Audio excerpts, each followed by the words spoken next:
should it be mint state 63s or 64s? And I think your answer, Melody, would be yes.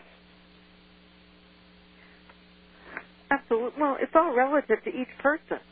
And the higher you go in the grade, the bigger performance that you should obtain in the coins. I mean, that's how they're set up. That's how they're designed for their performance. If you're looking to get as many bulk coins and as much gold as possible for your dollars, depending on the spread, sure, there's nothing wrong with 61s and 62s. But again, the higher you go in the grade, the better performance that you'll achieve.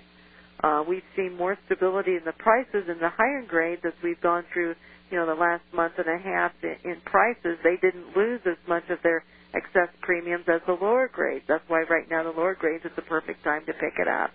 So I just do things different than everyone else out there in the gold dealer business. I look at the various coins. I look to see which are the best buys, what you're currently holding. There are more Saints available than there are Liberties. You usually will have bigger price jumps in the Liberties than you will the Saints. But then again, I think once the Liberties actually come off the inventory shelf, I think you can see the same type of Saints. I think they're going to be laggards only based on the fact that there are more of them, but that's what people will be buying because that's what will be available. So I think those prices will actually still maintain the same rate of increases as the Liberty. 63 Saints, 64 Saints, they're great coins. Now, what are the offerings on those two coins, more or less? These are subject offerings. What are they selling for? The 63 Saints are selling for $16.10, and the 64 Saints are selling for $18.70. Okay.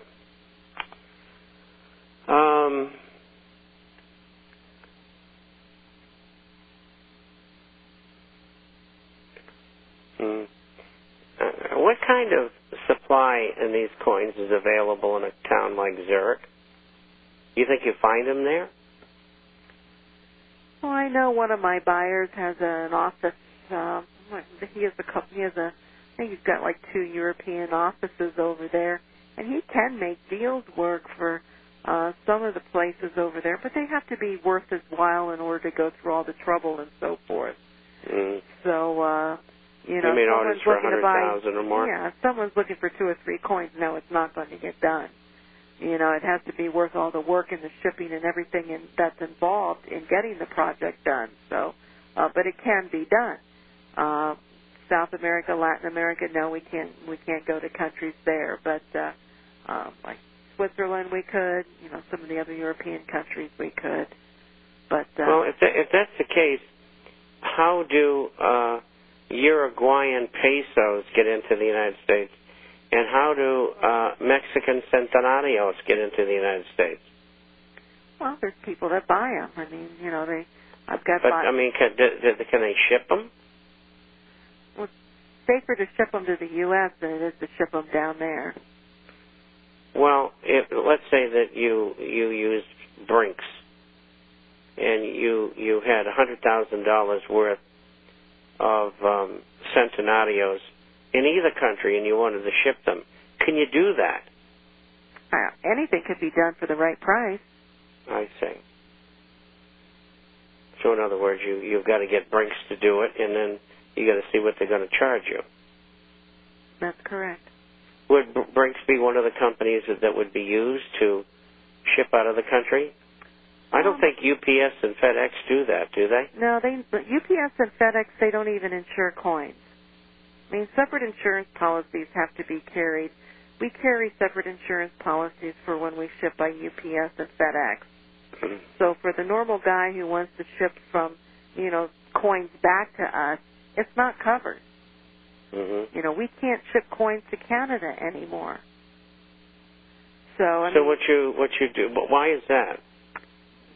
Just the regulations, the U.S. regulation, postal regulation. They don't ship to Canada anymore. Probably not worth it.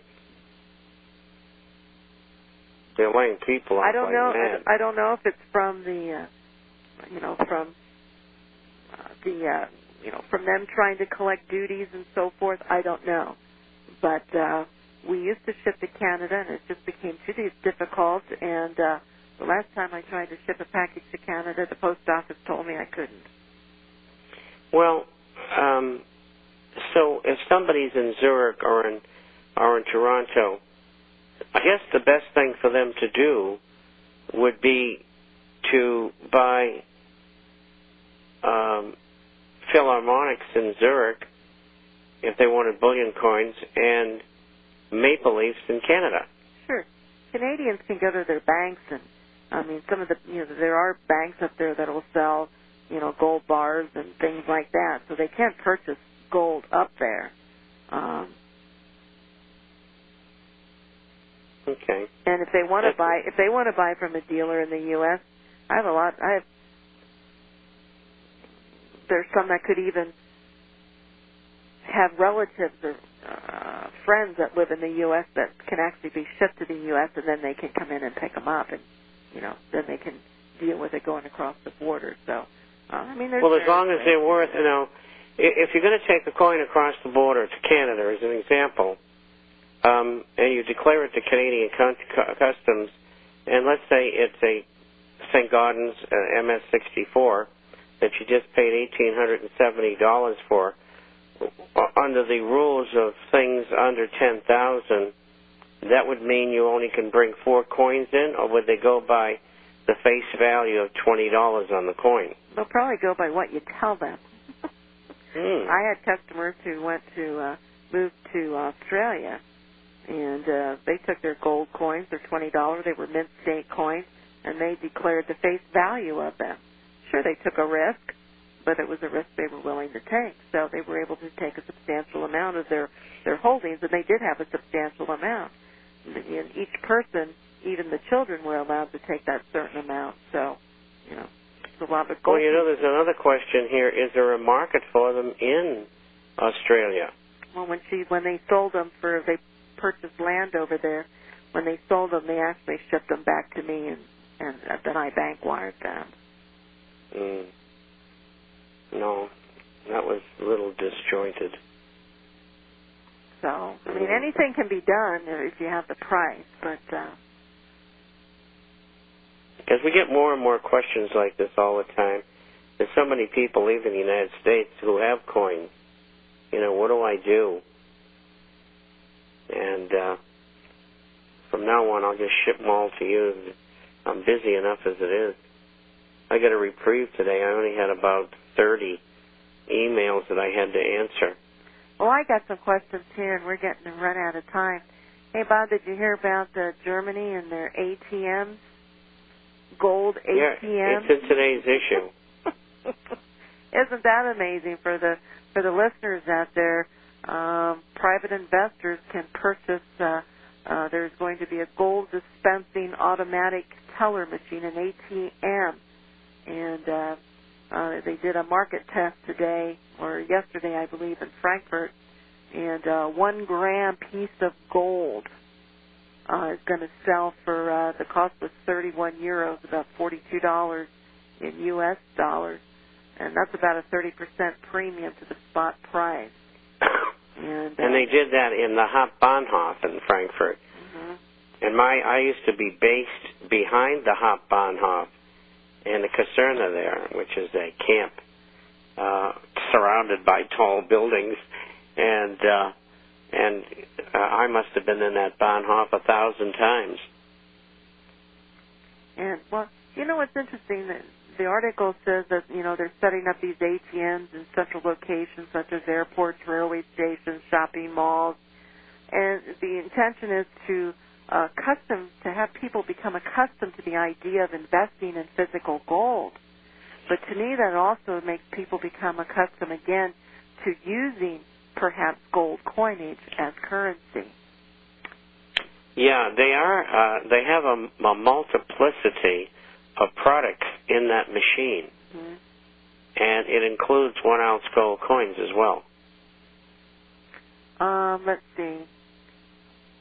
I got some questions here. This one is from Dan.